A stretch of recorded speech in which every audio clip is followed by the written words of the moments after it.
The explosion threw Ambassador Valkyrie against the wall of her command deck. Warning lights flashed red across every screen.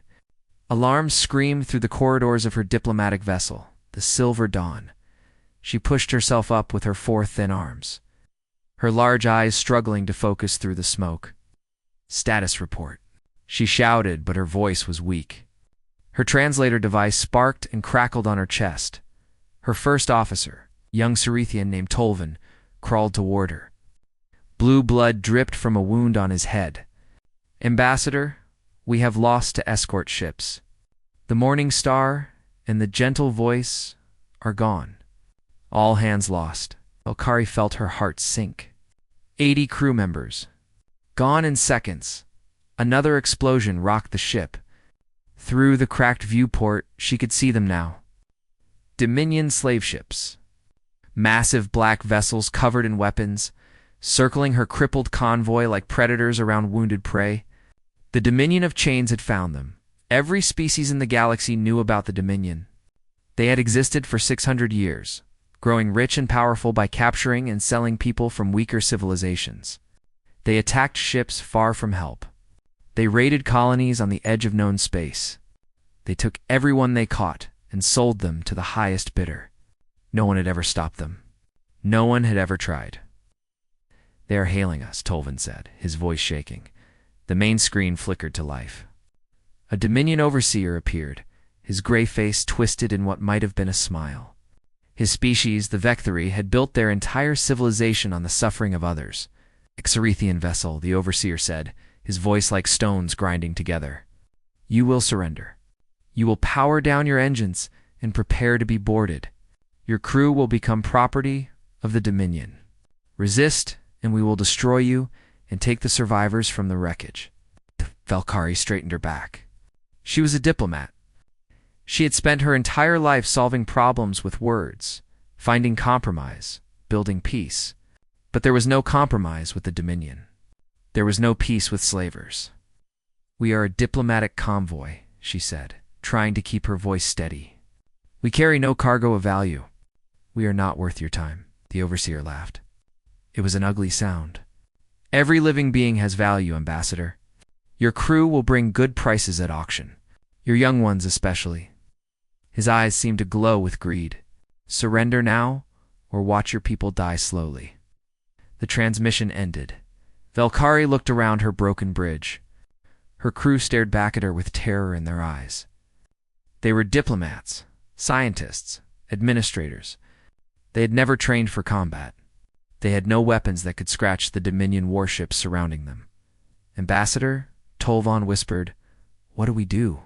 Before she could answer, the Dominion ships opened fire. Not to destroy them, just to wound. Just to cripple them further. The Silver Dawn shuddered as more systems failed. Life support dropped to emergency levels. The engines died completely. Then the boarding pods came. Valkyrie heard the screams first. Her crew being dragged from their stations by Dominion soldiers. She heard weapons fire. She heard people begging for mercy that would never come. The bridge doors exploded inward. Dominion soldiers stormed through, their armor black as the void, their weapons pointed at everyone. They moved without mercy, grabbing crew members and throwing them to the ground. An officer approached Valkyrie. He looked at her ambassador robes and smiled. "You will be worth much." Cerethian nobles always bring high prices. It took 47 of her crew that day. 47 people dragged screaming into Dominion transport pods and carried away to a fate worse than death.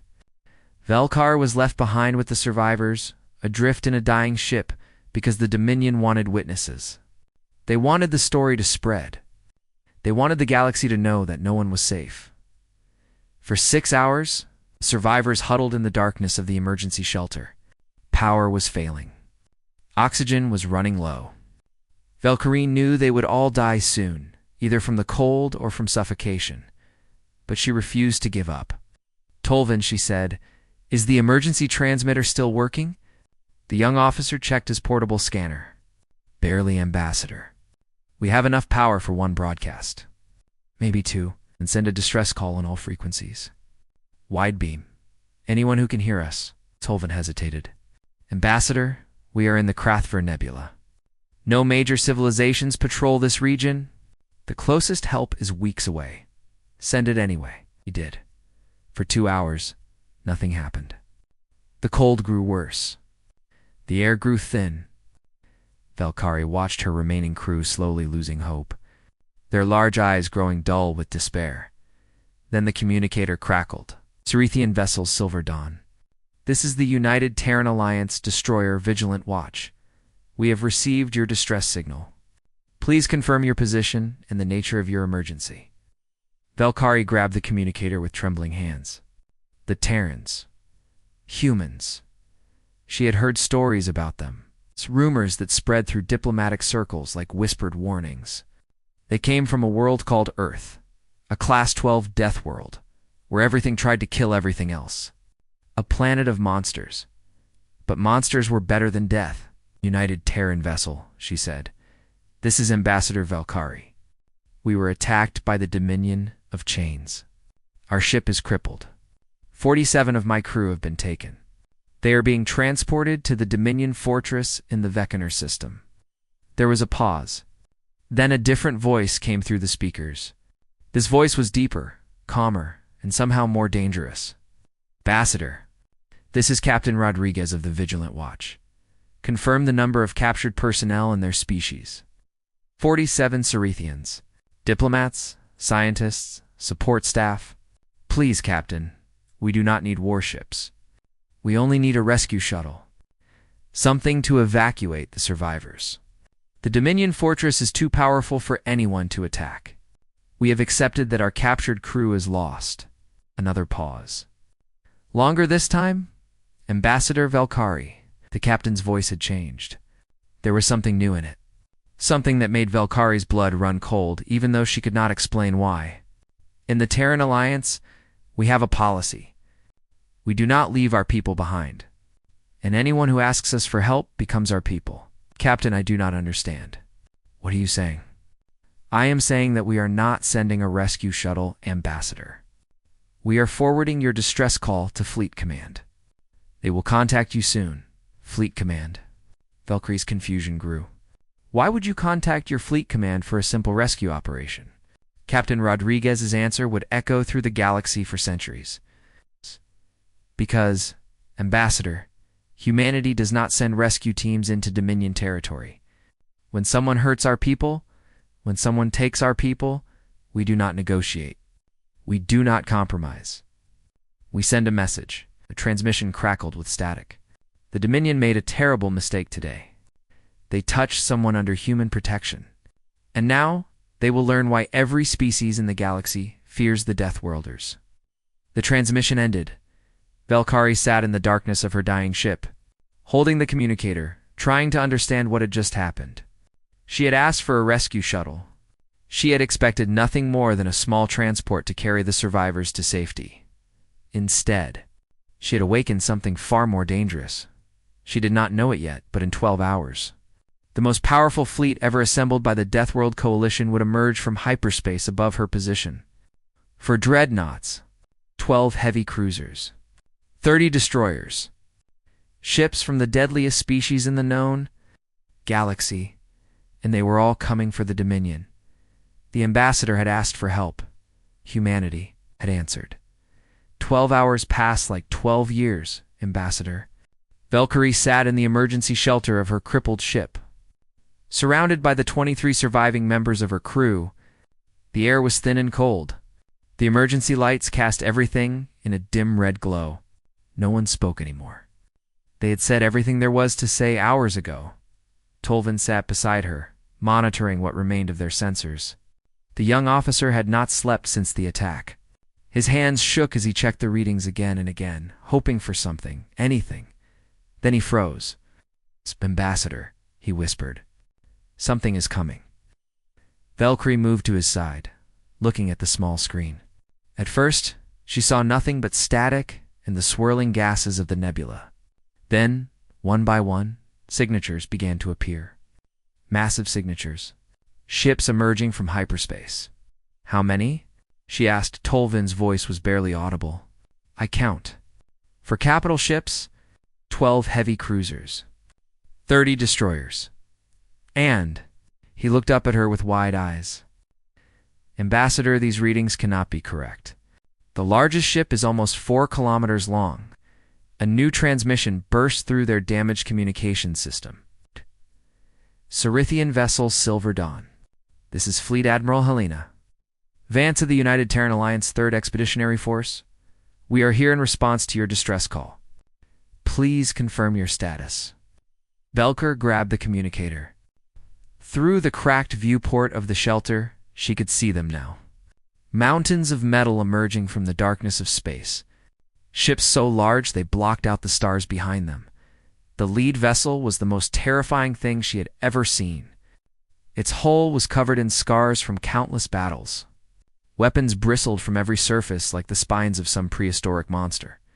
Letters on its side spelled out a name in the human language, UTS Perseverance. Admiral Vance Valkyrie transmitted, "This is Ambassador Valkyrie. We are alive, but our ship is dead. We cannot move. We cannot defend ourselves." Understood, Ambassador. "We are dispatching a rescue shuttle to your position now. You and your crew will be safe within the hour." Valkyrie felt relief wash over her. But it lasted only a moment before confusion returned. "Admiral, I am grateful for the rescue. But why? Why have you brought so many ships? Your captain spoke of sending a message. I do not understand." There was a brief pause. When Admiral Vance spoke again, her voice was calm but hard as iron. "Ambassador, the Dominion of Chains has taken 47 people who called for our help. That makes them our responsibility. We are going to the Veckener Fortress to bring them home." The Veckener Fortress. Valkyrie could not believe what she was hearing. "Admiral, that station is protected by over 200 warships. It is built into an asteroid. It has never fallen. No force in the galaxy has ever successfully attacked it. There is a first time for everything, Ambassador." Before Valkyrie could respond, Tolvin grabbed her arm. "Ambassador, look. Those are not all human ships." He was right. As the fleet moved closer, she could see that many vessels were different designs, strange shapes, alien configurations, ships she had only seen in classified military briefings. The Crovash were there, 8-limbed hunters from a world of eternal volcanic winter, where the temperature never rose above freezing and survival required killing everything that moved. Their ships were angular and sharp, designed for speed and violence. The Mordith were there too. Living beings made of silicon and acid, born in the toxic seas of a world that would melt any normal creature in seconds. Their vessels looked like nothing else in the galaxy, organic shapes that seemed to pulse with strange energy.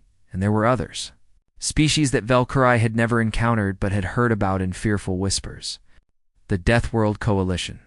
Every dangerous species in the known galaxy united under the human banner. "Why?" she whispered, not realizing she was transmitting.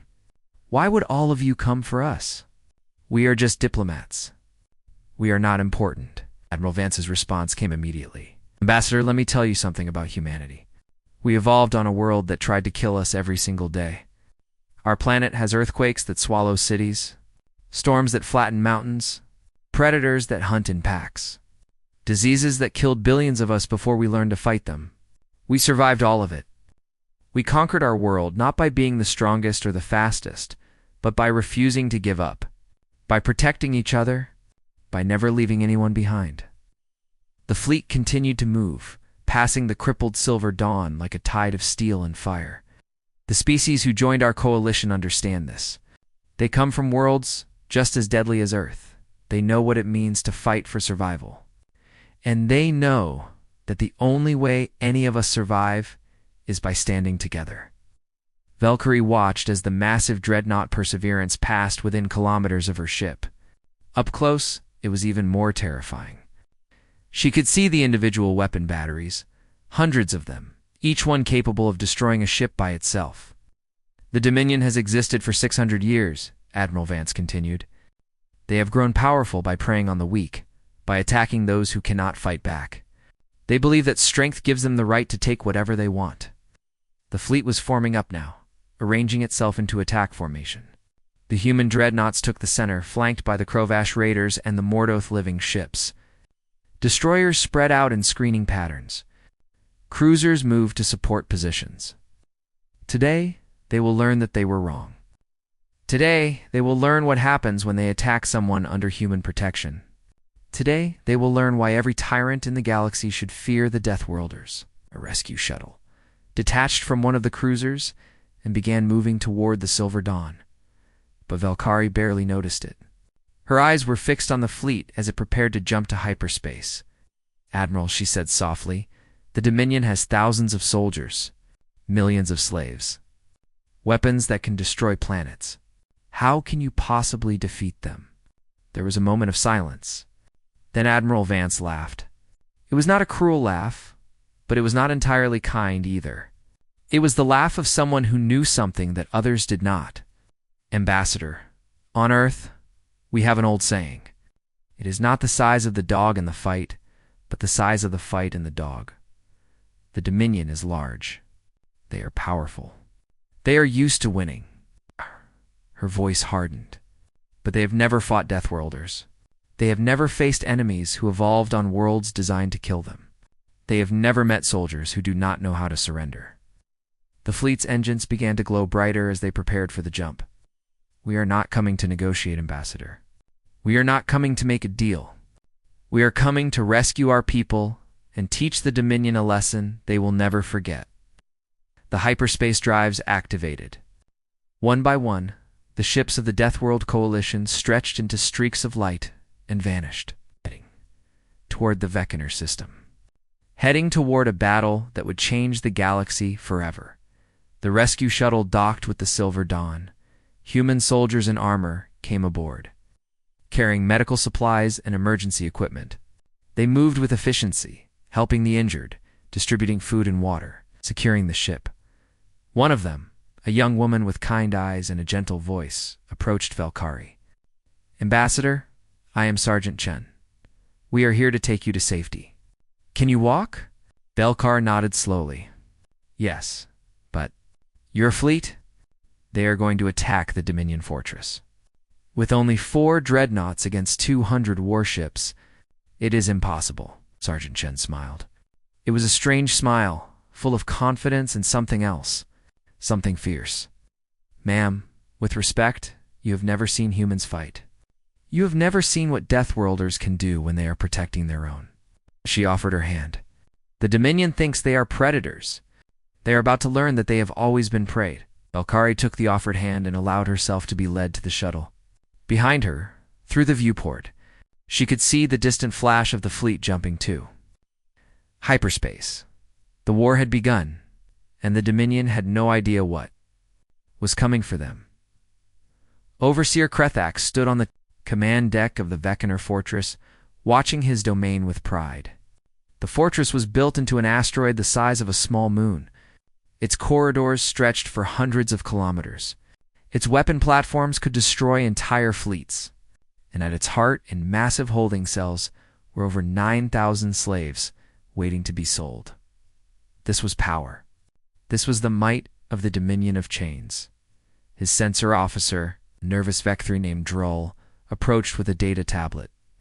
"Overseer, we have detected a fleet emerging from hyperspace at the edge of the system." Krethax did not even look up from his viewing screen. "How many ships?" "Approximately 50 vessels, Overseer. For capital ships, the rest are cruisers and destroyers."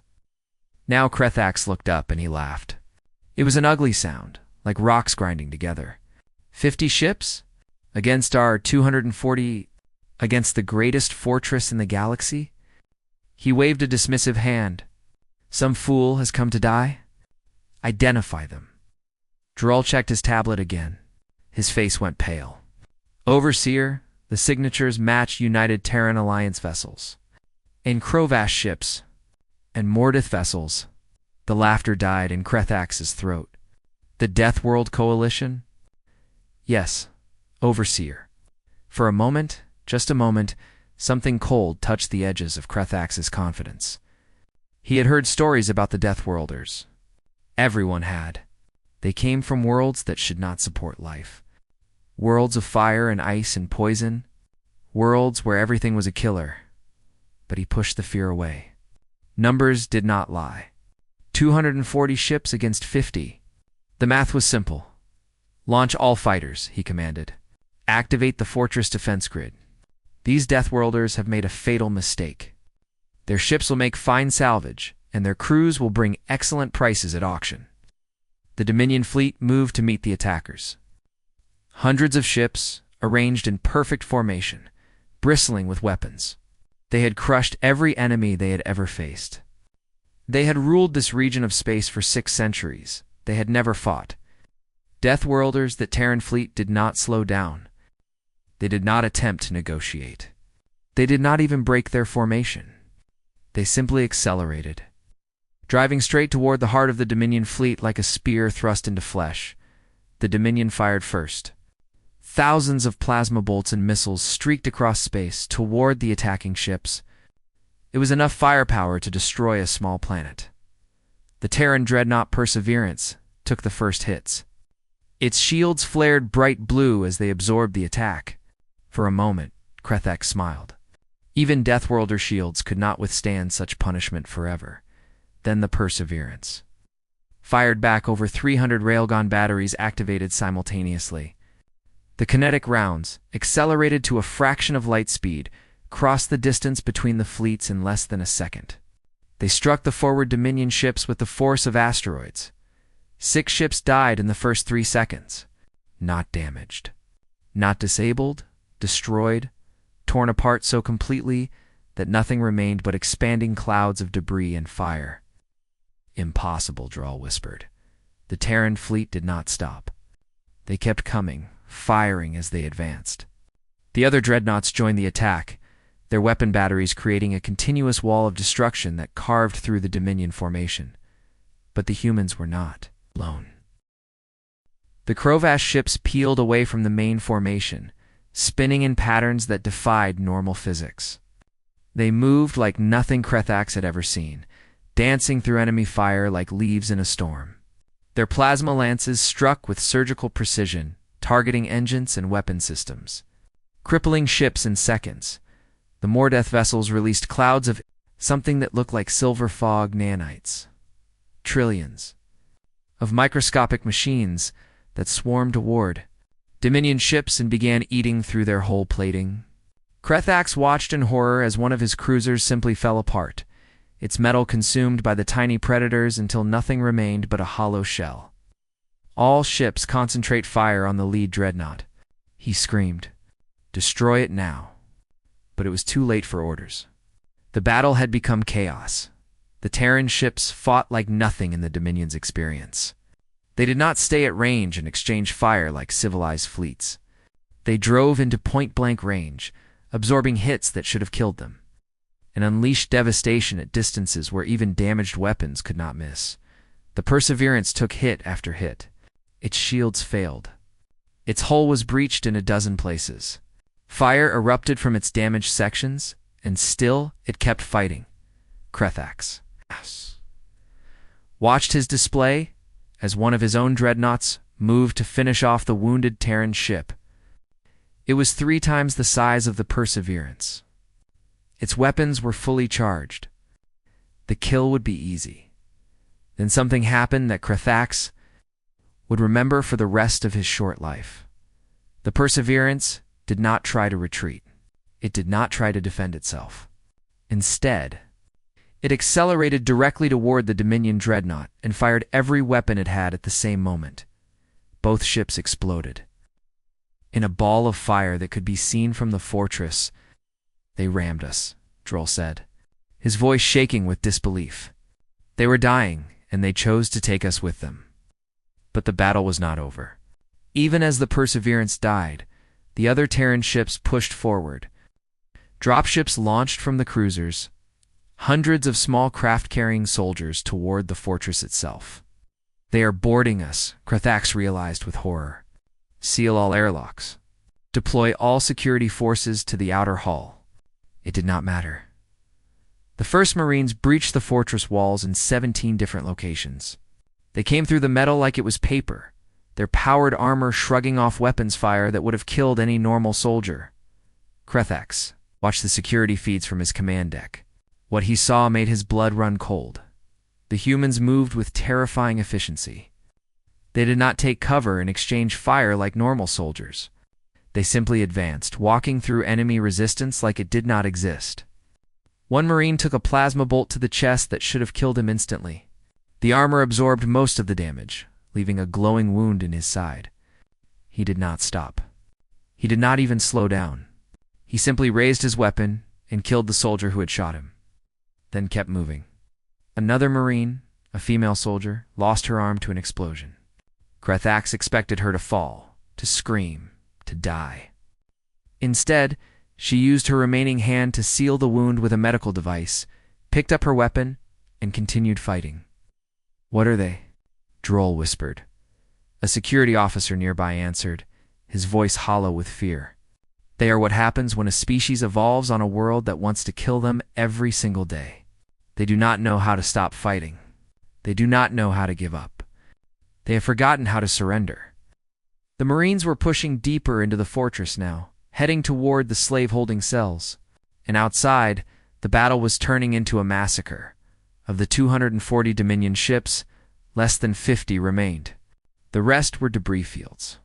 The Deathworld Coalition had lost ships too, but they kept fighting with the same relentless ferocity. Krethax looked at his display and realized the truth. The Dominion of Chains, the greatest power in this region of space. The masters of millions of slaves, the terrors of 100 star systems, were losing. They were losing to 50 ships and a handful of boarding parties. They were losing to Deathworlders, and there was nothing he could do to stop it. "Prepare my personal shuttle," he ordered Drull.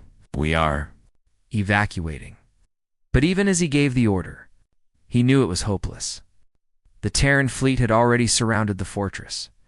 There was nowhere to run. The Dominion had attacked the wrong people, and now they were paying the price. Specialist First Class Marcus Chen moved through the corridors of the Dominion fortress with his weapon raised and his senses alert. Behind him, the 7 other members of Fireteam Omega followed in perfect formation. They had trained for this moment for years. Now, it was finally happening. The corridor was dark and filled with smoke from the breaching charges. Emergency lights flickered on the walls. Somewhere in the distance, explosions echoed as other Marine teams fought their way through the station. "Command, this is Omega Lead," Marcus spoke into his helmet communicator. "We have breached level 43, moving toward the primary holding cells." Admiral Vance's voice came back immediately. "Copy that, Omega. The Dominion fleet is breaking. Fortress shields are down to 12%. You have 20 minutes before we crack this rock open. Get our people out." 20 minutes. Marcus pushed his team to move faster. The Dominion defenders tried to stop them. Security forces appeared from side corridors, firing plasma weapons and throwing grenades. In a normal battle against normal enemies, their tactics would have worked. But Fireteam Omega was not normal. Private Torres took point, her heavy assault rifle sweeping the corridor ahead. When enemies appeared, she cut them down without breaking stride.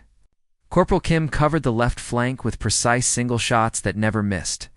Specialist Reyes handled the explosives, blowing through sealed doors and fortified positions like they were made of cardboard. They had been born on Earth. They had survived a world that killed the weak and the slow. This was what they were made for.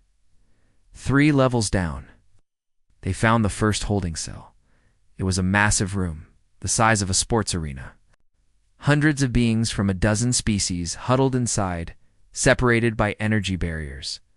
They were thin and dirty, covered in wounds and scars. Some of them had been here for years. Marcus approached the control panel and started working on the lock. "Omega Lead to all teams. We have located Holding Cell 7, approximately 300 captives. Beginning liberation." "Copy," Omega led. "Teams Beta and Delta have reached cells 3 and 4. Extraction shuttles are standing by." The energy barriers fell. The captives stared at the armored soldiers in confusion and fear. They had never seen humans before. They had no idea what was happening. Marcus removed his helmet so they could see his face. He was young, maybe 25 years old, with kind eyes and a gentle expression that seemed strange on a soldier who had just fought his way through an enemy fortress. "Everyone please remain calm," he said. His armor's translator converted his words into a dozen languages simultaneously. "We are soldiers of the United Terran Alliance. We are here to rescue you. You are free now." For a long moment, no one moved. They had been slaves for so long that they had forgotten what freedom meant. Then a small child, a Korath no bigger than Marcus's arm, stepped forward. Her large eyes were wet with tears. "You came for us?" she asked in a tiny voice. "Someone actually came." Marcus knelt down to her level. "Yes, little one, we came for you. We came for everyone." He extended his hand, the way humans did when they wanted to show they meant no harm. "Will you trust us?" The child took his hand. That broke the spell. The other captives began to move, to cry, to embrace each other. Some fell to their knees in gratitude. Others simply stood there, too shocked to process what was happening. "All right, everyone," Marcus said, standing up. "We need to move. The fortress is not safe. Follow my team, and we will take you to the evacuation shuttles."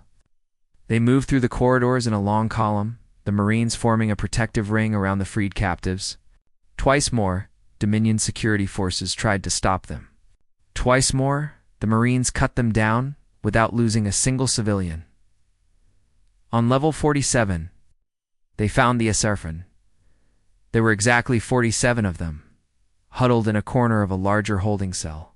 They looked terrible, bruised and bleeding, their diplomatic robes torn, their large eyes dull with despair.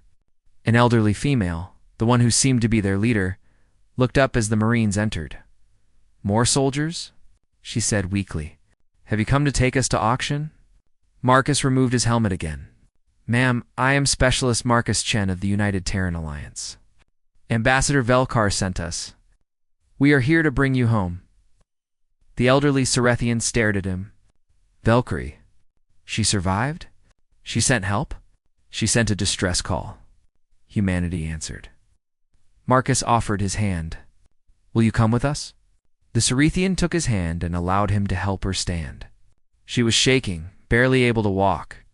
But there was something new in her eyes now, something that had not been there a moment ago. Hope. "You came for us," she whispered. "All of this destruction, all of this battle, for 47 diplomats." Marcus smiled. It was a warm smile, full of genuine kindness. "Ma'am, you are not just diplomats. You are people. And in the United Terran Alliance, we do not leave people behind. Not ever." They joined the column of freed captives and continued toward the evacuation zone. By now, the battle outside was almost over. Of the 240 Dominion ships, only 14 had managed to escape into hyperspace. The rest were destroyed or drifting without power. The fortress itself was surrounded, its weapons silenced. Its defenders either dead or surrendered. The Marines had freed over 9,000 slaves from the holding cells. 9,000 people from dozens of species, many of whom had never imagined they would see freedom again. The evacuation shuttles landed in the fortress's main hangar bay. Terran medics rushed forward to help the wounded. Krovash warriors, despite their fearsome appearance, formed protective lines around groups of children, their 8 limbs creating living barriers against any remaining threats. Mordath engineers used their nanites, the same technology that had eaten through Dominion warships, to stabilize the critically injured Marcus, watched as the Cerethian delegates were loaded onto a medical shuttle. The elderly female, whose name he had learned was Counselor Threnva, paused at the shuttle door and looked back at him. "I do not understand," she said softly. "We are strangers to you. We are not your species, not your people. Why did you risk so much to save us?" Marcus considered the question carefully. On Earth, his ancestors had fought and died for this principle for thousands of years. It was written into the core of human civilization, paid for with the blood of countless generations. "Counselor, on our world, we have an old saying. The only thing necessary for evil to triumph is for good people to do nothing. Your people were in danger. They called for help. Standing by and doing nothing was never an option for us. Threnva studied his face for a long moment. Then she did something unexpected. She reached out with her 4 thin arms and embraced him. Pressing her forehead against his chest in the traditional Cerethian gesture of deepest gratitude, "Thank you," she whispered. "Thank you for showing us that there is still goodness in the galaxy."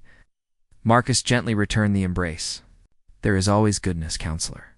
Sometimes it just takes a while to find it." The shuttle doors closed and the vessel lifted off, carrying the Cerethians to safety. All around the hangar, similar scenes were playing out. Soldiers who had been instruments of terrible violence just minutes ago now moved with surprising gentleness, carrying the wounded, comforting the traumatized, helping the weak to walk. This was the other side of the Deathworlders. The side the galaxy rarely saw. They were not just destroyers, they were protectors.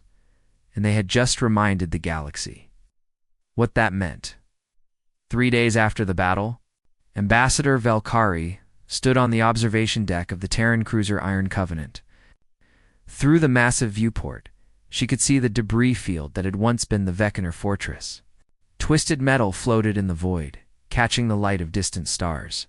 Here and there, small Terran vessels moved through the wreckage, recovering what they could, marking graves for those who could not be saved. 226 Dominion warships destroyed. 1 fortress reduced to rubble. 6 centuries of terror ended in a single day. Footsteps approached from behind. Valkyrie turned to see Admiral Helena Vance walking toward her. The human commander looked tired but satisfied. Her uniform was immaculate, but there were shadows under her eyes that spoke of sleepless nights and heavy decisions. Ambassador Vance said with a small nod, "How are you feeling?" Valkyrie considered the question carefully. Her crew was safe. Her people were being treated in the medical bay. The 47 diplomats who had been captured were recovering well, despite their ordeal. By any measure, the mission had been a success. And yet, "I am grateful, Admiral," she said slowly. "But I am also confused. I have served the diplomatic conclave for 30 years. I have negotiated with hundreds of species, resolved countless conflicts, built peace where others saw only war." She paused, searching for the right words. "I believed that violence was always the wrong answer, that every problem could be solved with words and compromise." Vance stood beside her, looking out at the debris field. "And now? Now, I do not know what to believe." The Admiral was quiet for a long moment. When she spoke, her voice was thoughtful and measured. "Ambassador, humans did not choose to be violent. Our world chose that for us. Earth is a dangerous place. It has earthquakes that swallow cities, storms that flatten forests, diseases that kill millions. Every creature on our planet evolved to fight, to survive, to refuse to give up." She turned to face the Cerethian directly. "We learned early that some problems cannot be solved with words. Some enemies cannot be reasoned with. Some evils must be fought." "But is that not just an excuse for cruelty?" Valkyrie asked. "It can be," Vance admitted. "Throughout our history, humans have used violence for terrible purposes. We have fought wars over land, over resources, over ideas. We have done terrible things to each other and to others." Her expression hardened. "But we have also used our strength to protect those who could not protect themselves. We have stood against tyrants and slavers and monsters. We have died so that others could live free." She gestured toward the viewport, where the rescue ships continued their work. The Dominion enslaved over 9,000 people in this fortress alone, millions more across their territory. They did not respond to diplomacy.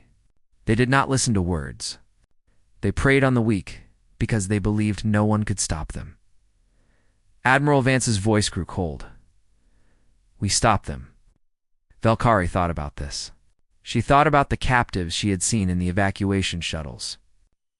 The children who had never known freedom, the elderly who had given up hope, the wounded and the broken and the lost. They were free now, because of violence, because of war, because the Deathworlders had done what the rest of the galaxy was too afraid or too civilized to do. "Perhaps," she said finally, "the galaxy has misunderstood humanity." Vance smiled. It was a tired smile, but genuine. "Perhaps. Most species see us as dangerous. They hear about our history, our wars, our weapons, and they assume we are monsters. She shook her head.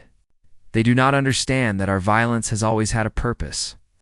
We fight to protect. We destroy to defend. We are the monsters that other monsters should fear. A new transmission came through the ship's speakers. Admiral, this is Captain Torres.